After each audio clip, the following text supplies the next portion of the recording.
కలిసిన క్షణంలో చేతి నైపుణ్యం మెల్లగా మొదలవుతుంది. శనగపిండి బియ్యపిండి కలిసిన మిశ్రమంలో కరకరలాడే రుచి దాగి ఉంటుంది. జీలకర్ర వాసన చేరిన వెంటనే సాధారణ పిండి స్నాక్గా మారుతుంది. వెన్న చుక్క లేదా వేడి నూనె తాకితే ముద్దలో మృదుత్వం చేరుతుంది. చక్రం పెట్టిన ముద్దను ఒత్తినప్పుడు గీతలుగా జంతికలు పుడతాయి. చేతి బలం ఎక్కువైనా కుదరదు, సమమైన ఒత్తిడి కావాలి. నూనె వేడి సరైన దశలో ఉంటే ఆకారం అలాగే నిలుస్తుంది. అతి వేడి అయితే వెలుపల గట్టి పడుతుంది, తక్కువైతే నూనె ఎక్కువ తాగుతుంది. వలయాల పడే ఆ జంతికల్లో వంటింటి లయ కనిపిస్తుంది.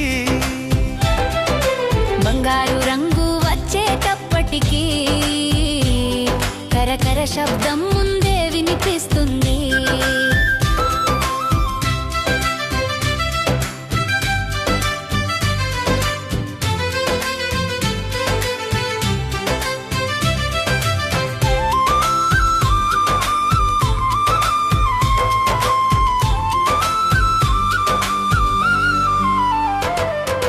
పిల్లల చేతిలో సాయంత్రపు తిండి, పెద్దల జ్ఞాపకాలలో పండుగ రుచి.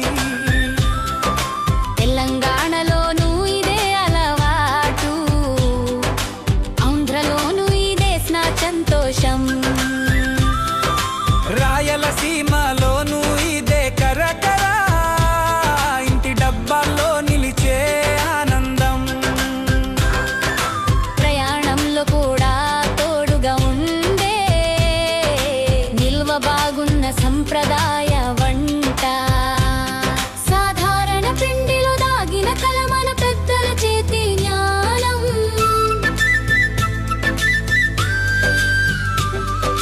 జంతికలు కేవలం తిండి కాదు, చేతి ఒత్తిడి తెలిసిన వంట.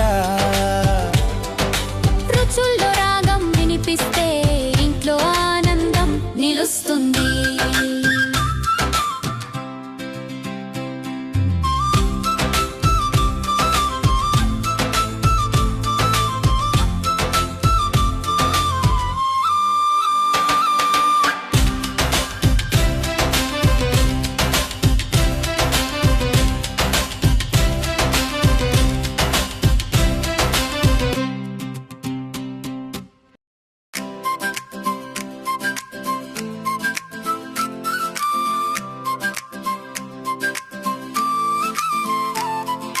పిండిలో నీళ్లు కలిసిన కణలో చేతి నైపుణ్యం మెల్లగా మొదలవుతుంది. శనగ పిండి బియ్య పిండి కలిసిన మిశ్రమంలో కరకరలాడే రుచి దాగి ఉంటుంది.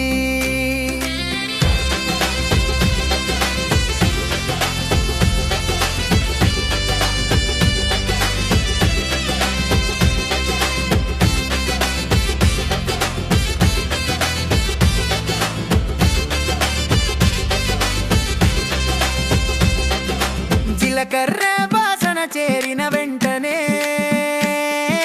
సాధారణ పిండి స్నాక్గా మారుతుంది. వెన్న చుక్క లేదా వేడి నూనె తాకితే ముద్దలో మృదుత్వం చేరుతుంది. చక్రం పెట్టిన ముద్దను ఒత్తినప్పుడు గీతలుగా జంతికలు పుడతాయి. చేతి బలం ఎక్కువైనా కుదరదు, సమమైన ఒత్తిడి కావాలి. నూనె వేడి సరైన దశలో ఉంటే ఆకారం అలాగే నిలుస్తుంది. అతి వేడి అయితే వెలుపల గట్టి పడుతుంది, తక్కువైతే అవుతుంది. వలయాల్లా పడే ఆ జంతికల్లో వంటింటి లయ కనిపిస్తుంది. బంగారు రంగు వచ్చేటప్పటికి కరకర శబ్దం ముందే వినిపిస్తుంది. పిల్లల చేతిలో సాయంత్రపు తిండి, పెద్దల జ్ఞాపకాలలో పండుగ రుచి. తెలంగాణలోనూ ఇదే అలవాటు, ఆంధ్రలోనూ ఇదే స్నాక్ సంతోషం.